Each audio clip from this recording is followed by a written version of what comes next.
That dress has deceived nearly everyone here. Not me. Isabella Bexley folded the blank line of her ivory dance card as the gentleman promised for the next country dance walked away. Across the panelled room, Camilla Underwood lowered her fan.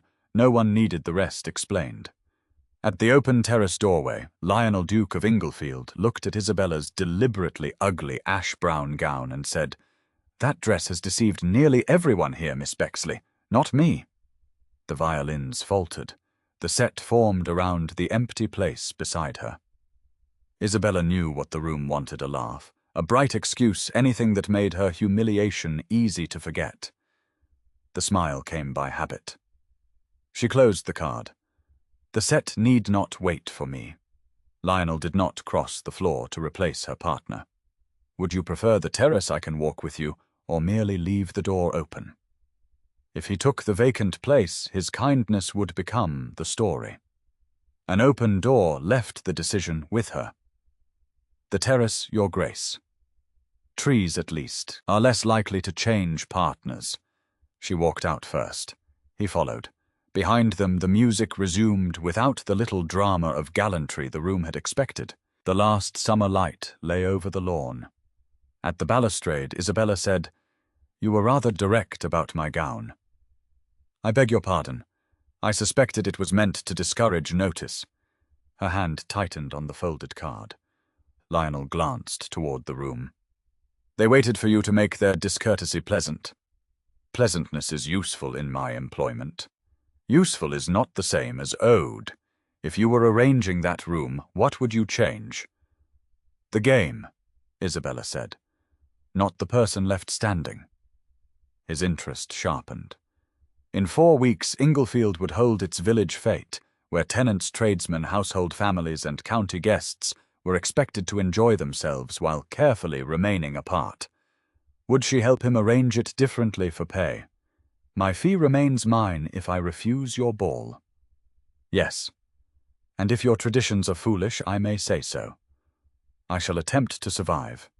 Her laugh escaped before she could measure it. "Then I accept." The next morning, Isabella put a wooden hoop into Lionel's hand and changed the first lawn game. The worst throw would earn the right to invent the next absurd obstacle. Lionel threw first. His hoop struck a planter and vanished into the roses. "A disaster, Your Grace. Then I have earned authority." He ordered the next player to throw left-handed on one foot. A shy boy laughed, fetched the hoop, and joined the line. When Lionel returned to the shade, rubbing weariness from his eyes only after the children turned away, Isabella's pleasure sharpened into a new question. How much of the Duke's brightness was pleasure, and how much was duty? The boy who had fetched the hoop returned a moment later and informed Lionel with grave courage that he was holding his wrist incorrectly. A footman made a faint sound of alarm. Lionel only held out the hoop. "Show me." The child did. Lionel copied him through again and missed by a smaller but still impressive distance. Isabella laughed once more. What pleased her was not that a duke could make himself ridiculous. It was that he could be corrected by a child and feel no need to recover his rank afterward. When the boy ran off to instruct the next player, Lionel bowed to his retreating back as solemnly as if he had been taking advice from a general. "Because last night, a laugh would have been a payment." "You did that on purpose," Isabella said quietly, offering him a cup of lemonade from the small table nearby. Lionel took the cup, his fingers brushing hers. "Missed the target, certainly not. I am genuinely terrible at lawn games. You made yourself the fool so the boy in the patched breeches would not have to be." Isabella corrected. Lionel looked down at the lemonade. "A room full of people expects me to be the source of their good fortune. They expect me to promise that everything will be fine. Sometimes it is easier to be the source of their amusement. It requires fewer guarantees." He looked up at her, his gaze steady. "Why does your laugh sound different today than it did in the drawing room last night?" Isabella traced the rim of a spare glass. The resemblance between them was becoming difficult to ignore. Both knew how to lift a room, though they did it for different reasons. because last night a laugh would have been a payment. I smile to earn my right to stay in the room. If I am cheerful, they forget to whisper about the ruined companion who wears ugly dresses. She looked at him squarely. Today I laughed because you look like a stork when you hop. Lionel threw his head back and laughed again, the sound startling a bird from the branches above. A stork. Excellent. We shall have a rule, Miss Bexley. For the next 4 weeks, neither of us is required to look delighted merely to prove we belong on this lawn. Agreed, Isabella said, and found herself unexpectedly drawn to him. Not because he was a duke, but because he knew how tiring a cheerful face could become. Within days, preparation brought the problem of food. Isabella quickly realized that the traditional picnic seating naturally segregated the guests. The local gentry automatically clustered around the shaded tables near the pavilion, expecting the servants to bring the best cuts of meat there first, while the tenant families lingered nervously at the edges of the meadow. Isabella stood with a small memorandum book in hand, watching Camilla Underwood direct a footman to place her parasol at the most prominent table. "We cannot simply tell them to sit together," Lionel murmured, standing beside Isabella. "It will feel forced. They will resent the instruction. Then we do not instruct them. We give them a reason to cross the grass," Isabella said, watching who lingered, who waited to be invited, and which table had already begun to look like a private club. She signaled to the head footman. "Do not set the tables. Hand one large basket to each table. Put all the bread in one basket, all the cheese in another, all the fruit in a third. If they want a complete meal, they will have to get up and trade with the other tables." Lionel's eyes widened. "That is brilliantly devious." Within 20 minutes, hunger had done what instruction could not. The old divisions began to loosen. The magistrate's wife found herself negotiating with the blacksmith for a slice of ham in exchange for strawberries. Isabella watched the flow of movement, pleased. The arrangement did not make everyone equal. Isabella had never expected a basket of cheese to perform miracles. It did something more useful. It gave people a reason to cross the grass without asking permission. A tenant's daughter carried pears to a table of dowagers and returned with 2 slices of ham. The magistrate, after discovering that his table possessed mustard and nothing else of consequence, was obliged to bargain for his supper. Lionel watched the exchanges without turning them into a lesson. Once, when a guest began praising his generosity for bringing everyone together, he pointed across the meadow and said only, "Miss Bexley arranged the baskets. You had better ask her why they are where they are." Camilla Underwood glided past her plate, delicately balanced. "You have a remarkable gift for persuading people to go where you wish them, Miss Bexley," she observed with a smile, gracious enough to survive inspection. "It is fortunate that such talents have found so useful an employment." The nearby ladies heard the compliment. Isabella heard the warning beneath it. The old urge came at once: laugh, make herself smaller, turn Camilla's barb into something everyone could enjoy. She looked instead at the guests carrying food between tables. Before she could answer, Lionel stepped into the path. He did not address Camilla. He turned his attention entirely to Isabella. "Miss Bexley, the bread exchange was a triumph. The magistrate looks happier than I have seen him in a decade. I defer entirely to your method." He let her authority stand. Camilla, deprived of the quarrel she had offered, so elegantly moved away. Lionel had answered by speaking of Isabella's work, not her reputation, and then returned his attention to the baskets. A few days later, relentless Lake District rain washed the games from the lawn and drove the next rehearsal into the long gallery. The gallery offered polished boards, ancestral portraits, carved chairs, and several pieces of porcelain. Porcelain the steward regarded with alarm. He suggested postponement. "The local families have walked 2 miles in the wet," Isabella said, looking at the dripping children huddled in the entryway. "They came to play. We can give them something worth the wet shoes." The steward glanced toward a blue and white vase near the first chair. Isabella moved the station 3 feet away before he could object again. "No running," she told the children. "No touching the portraits. And anyone who knocks over his grace must help set him upright." "That seems prejudicial," Lionel said from the doorway. "It is based upon yesterday's evidence." The children grinned. The steward, despite himself, stopped looking as though the Norman invasion had begun again. She used 3 carved chairs, a few ribbons, and the patterned floor to turn the abandoned race into a balance challenge. Lionel studied the improvised course. "Which part am I demonstrating?" "The ribbon weave." He entered it with solemn determination. Misjudged the breadth of his own shoulders and sent an oak chair clattering across the boards. The children went silent. Isabella looked at Lionel. He looked first at the chair, then at her. For one suspended moment, neither of them smiled. His hair had fallen slightly over his brow. There was a helpless question in his eyes, as if her opinion of the disaster mattered more than the steward's horror. Isabella felt an unexpected warmth low in her chest. Then Lionel sighed. "I believe the chair has carried the day?" Her laughter came bright and unmeasured. His answering smile arrived slowly, and the noise of the children seemed to recede for the length of a breath before one little girl demanded that his grace try again. When fair weather returned, the next failure came from the musicians rather than the sky. They were testing the country dance steps on the terrace, a simple routine meant for the end of the fête. When the hired fiddler was delayed by a broken carriage wheel, the gathered guests began to mutter and drift toward the carriages. Isabella stepped to the center of the terrace. "We do not need the fiddle to learn the pattern," she called out, raising her voice. "We need a count. 1, 2, 3, turn.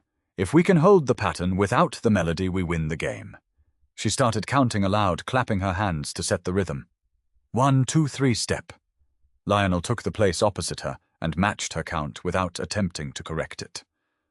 As the pattern brought them together, he reached out. His hand closed over hers. The touch belonged to the figure, nothing more, yet the warmth of his palm through her glove made Isabella lose the next count. She looked up. Lionel was not watching her feet. His attention had gone still upon her face, all the easy brightness he wore before company suddenly absent. For one count, she became absurdly aware of the steadiness of his hand and of how close he stood. A gist rose to save her from the knowledge. She let it go unsaid.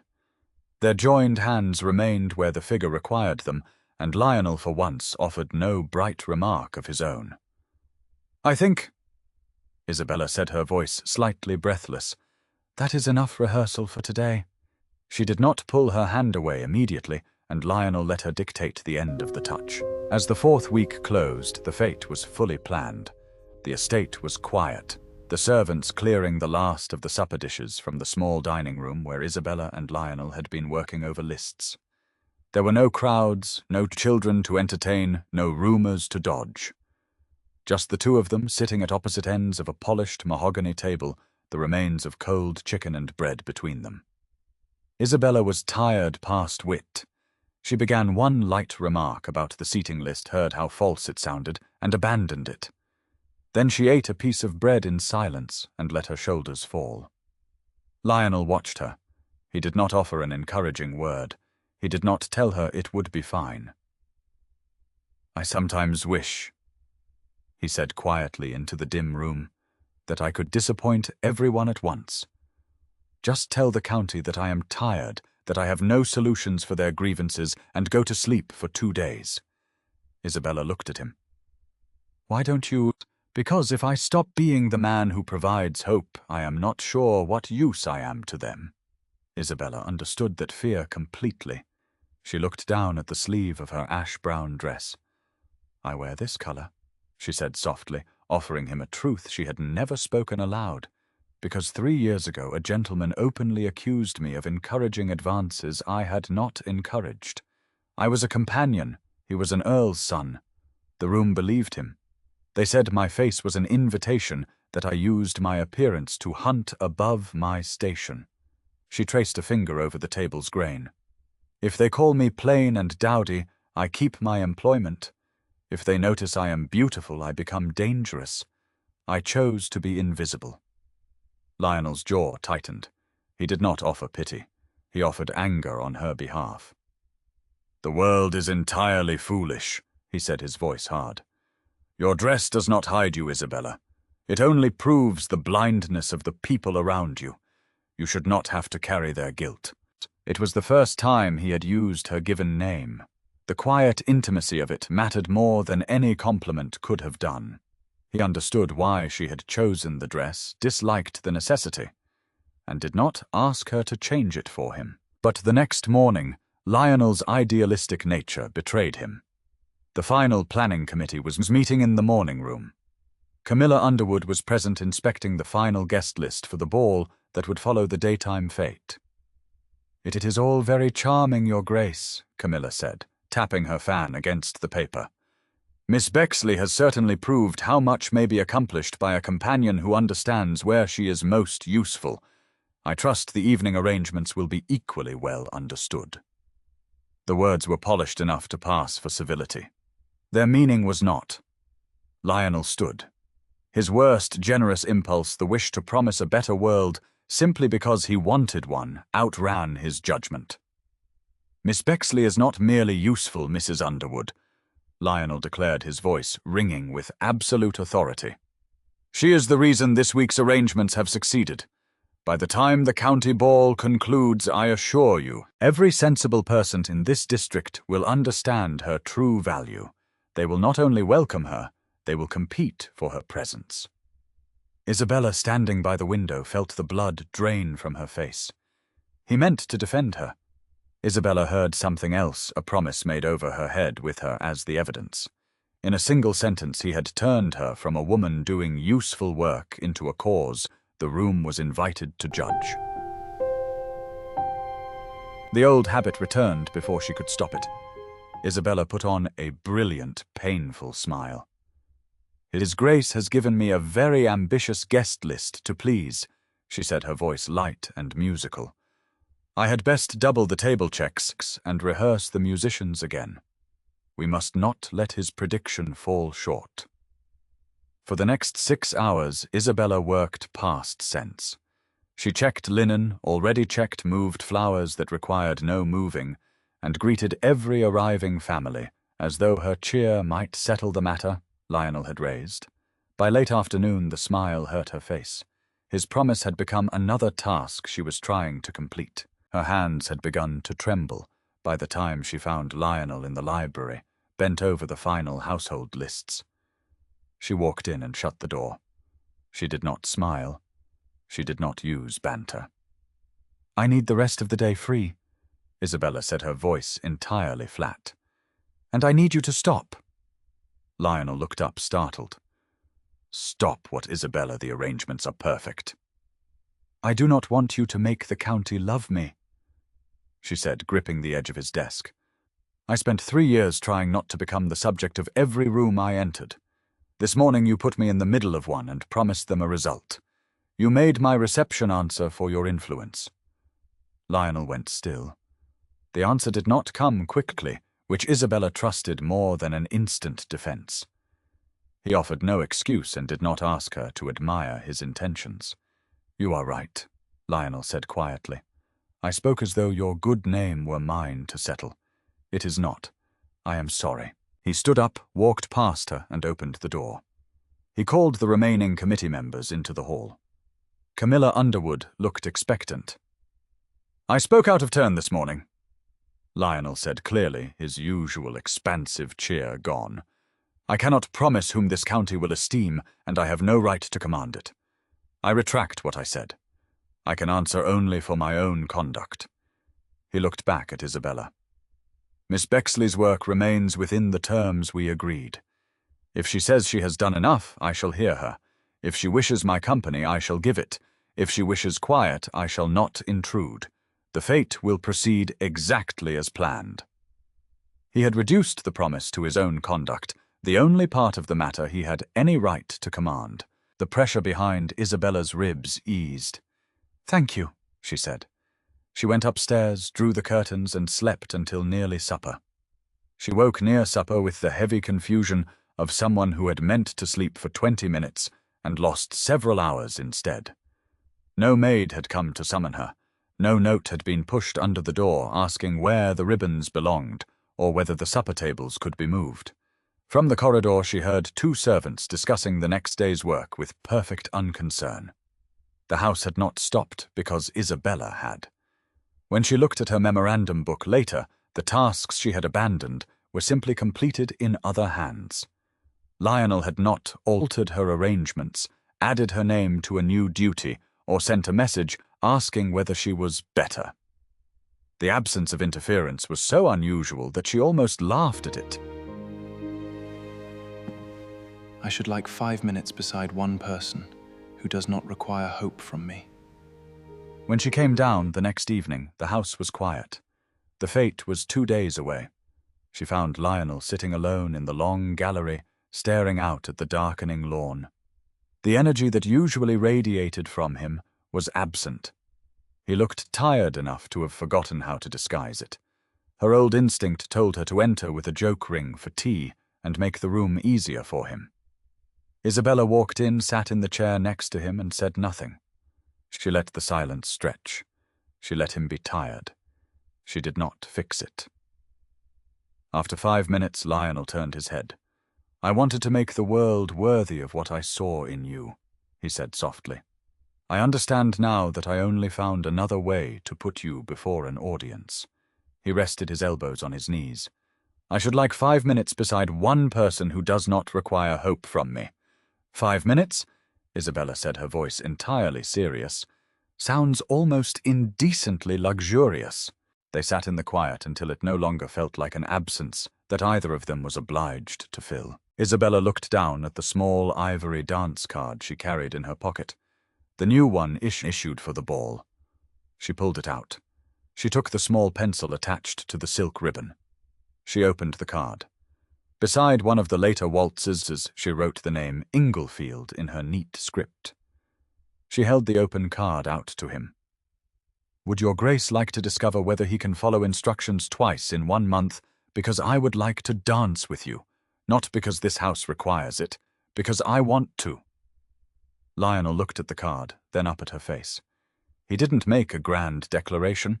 He didn't pull her into his arms to claim a victory. He simply nodded his eyes dark with returned desire. "I will follow your count, Isabella."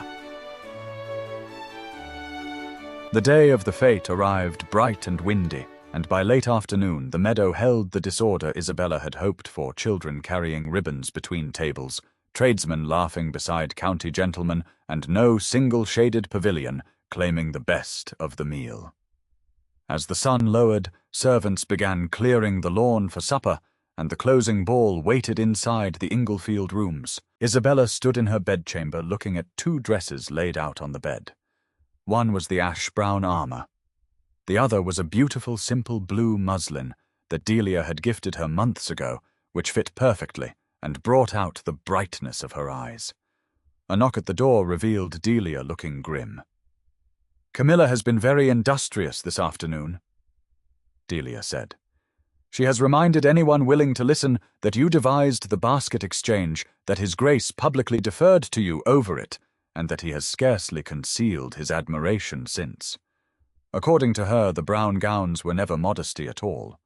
They were patience. Now that His Grace has noticed you, she says the blue dress will merely complete the design."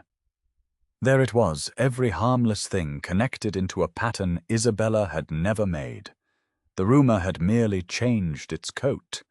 Whatever she wore could now be made to accuse her. "If I wear the brown," Isabella said aloud, her heart hammering, "they will say I am retreating in shame. If I wear the blue, they will say I am parading my ambition. You could claim a headache and stay upstairs," Delia offered gently. Isabella looked at the blue dress. Lionel had corrected himself. Now she had to decide without using either him or Camilla as her measure. For one dangerous instant, Isabella's answer was to make herself indispensable. There were candles to count, supper trays to inspect musicians, to place cloaks to receive. If she remained in the passages until the first set was half over, she could honestly say, work had kept her from the ballroom. Her hand had already reached for the memorandum book. It would be so easy. 10 minutes among the servants, another 10 behind the supper doors, one invented difficulty with the musicians. And by the time anyone noticed her absence, the opening set would be over. She could spend the evening useful and unseen, and no one could accuse her of cowardice without first admitting that they had been watching for it. Her fingers closed around the book. Then she stopped. The candles belonged to the housekeeper. The supper service belonged to the butler. The musicians had their instructions. Isabella had spent a month arranging a fête that did not depend upon one person rescuing every awkward moment. It would be absurd to turn herself into that person now. She closed the book and set it on the dressing table. "No," she said. "I have finished the work I was engaged to do for this evening. I am going down, and I am wearing the blue." When she descended the stairs, the ballroom was already full. The music was playing. Isabella paused at the edge of the room. She knew exactly how she looked. The blue muslin draped beautifully. Her hair was pinned up elegantly. She was undeniably striking, and she was no longer hiding it. Heads turned. Whispers hissed through the silk and velvet crowd like a lit fuse. Lionel saw her almost at once. In formal evening black, he took one involuntary step toward her, and she knew exactly what generosity was about to tempt him into doing. Isabella met his eyes. She gave a small, sharp shake of her head. "Do not make me your argument." Lionel stopped. His shoulders eased. He stayed where he was and left her to cross the room as she had chosen. Isabella walked to the edge of the dance floor and stood beside Delia. Camilla Underwood immediately drifted over, flanked by 2 dowagers. "Miss Bexley." Camilla smiled, her gaze moving once over the blue muslin before returning to Isabella's face. "How becoming. I confess I had not understood how admirably plainness might serve a lady until the proper moment to dispense with it." One dowager lowered her eyes to hide a reaction. Camilla's smile never shifted. "Your labor upon the fête has certainly been rewarded with notice. I hope the evening proves equally gratifying." There it was no accusation that Isabella could contradict, without appearing defensive, only a compliment shaped carefully enough to leave poison behind it. The musicians plucked a tuning note. The room fell into a sudden expectant hush. For the Duke to lead the opening set would be read as a mark of conspicuous favor. Everyone waited for Lionel to cross the floor and turn Camilla's insinuation into a public answer. Lionel stood near the musicians. The master of ceremonies looked to him for the signal. Isabella did not defend her dress. She did not explain the baskets. She did not list the terms of her employment or the years she had spent making herself forgettable. Camilla had offered a story in which every answer became another piece of evidence. Isabella declined the story. She looked across the room at Lionel and said quietly but clearly enough for those nearby to hear, "Not here." Lionel stepped forward. He did not extend his hand to Isabella. He addressed the master of ceremonies. "I will not be leading the opening set tonight. Please commence without me.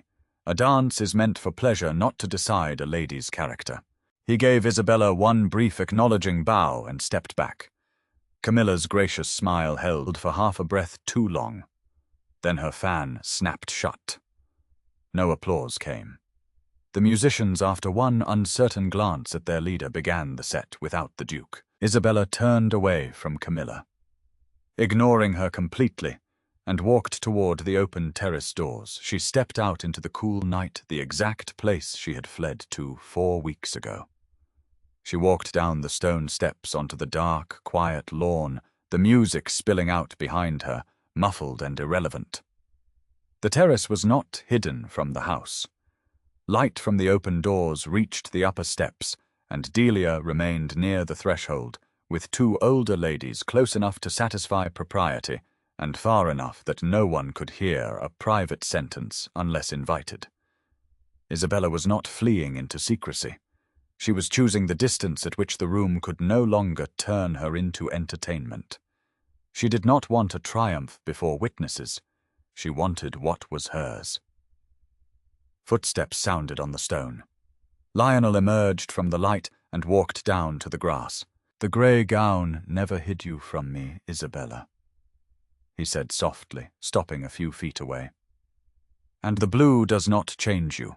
You are exactly the woman who counts the rhythm when the music fails. If you attempt to discuss my wardrobe one more time, Your Grace," Isabella said, pulling the ivory dance card from her pocket, "you will forfeit your line on this card." Lionel laughed, the sound warm and private in the dark. Isabella opened the card. "I wrote your name down for a dance, but I do not want to dance it in there." Lionel stepped closer.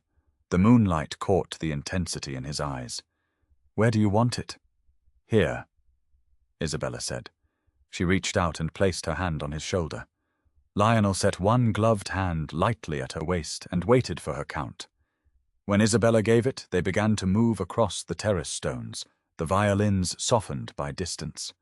There was no verdict in it, only the warmth of his hand through her glove, the measured turn of their steps, and the private knowledge that she had asked for this. Isabella let herself enjoy being seen by one man without owing the rest of the county an explanation. The next morning, the Inglefield lawns were a mess of discarded ribbons, wooden hoops, and empty tables. Isabella wore her oldest practical dress, her hair tied back without much care, and helped the household servants and groundsmen gather the last picnic baskets. The work was ordinary, and the ordinariness pleased her. Lionel walked across the grass carrying a massive wicker basket filled with returned earthenware cups. He looked tired, rumpled at the cuffs, and wonderfully unlike the polished host of the night before. "I believe this is the last of the—" Lionel began. The bottom of the wicker basket gave way. A cascade of cups, ribbons, and wooden spoons tumbled out, crashing onto the grass in a chaotic heap. Isabella stared at the mess. Then she threw her head back and laughed. It was a loud, full-throated, unladylike laugh that echoed across the meadow. She did not rush forward to help him. She did not try to minimize his clumsiness. She just stood there, delighted by the absurdity of it.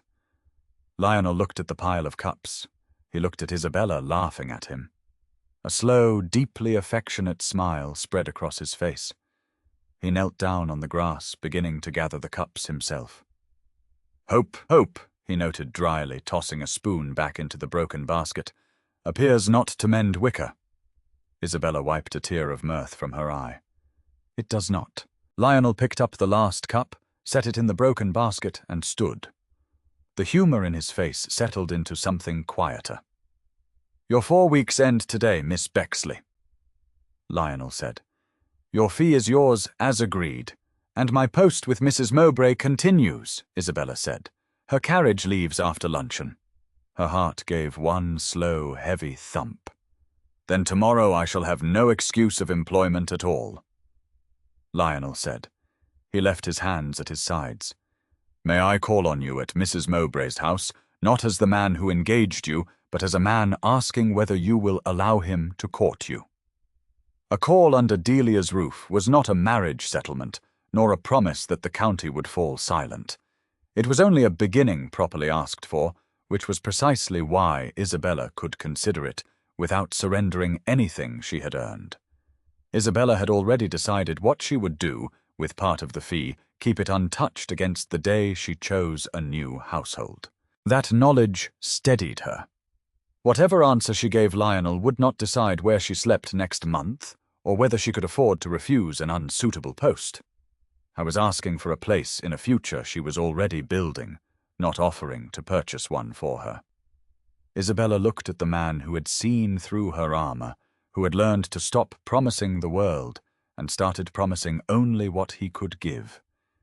She thought of her ivory dance card currently lying in her pocket, smeared with grass stains, no longer a measure of her worth, just a scrap of paper from a night she had finally chosen for herself.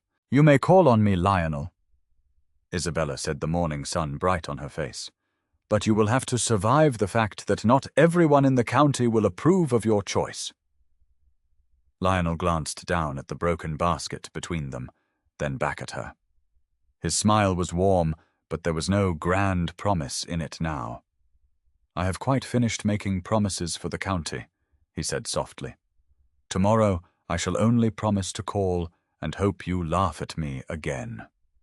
The end.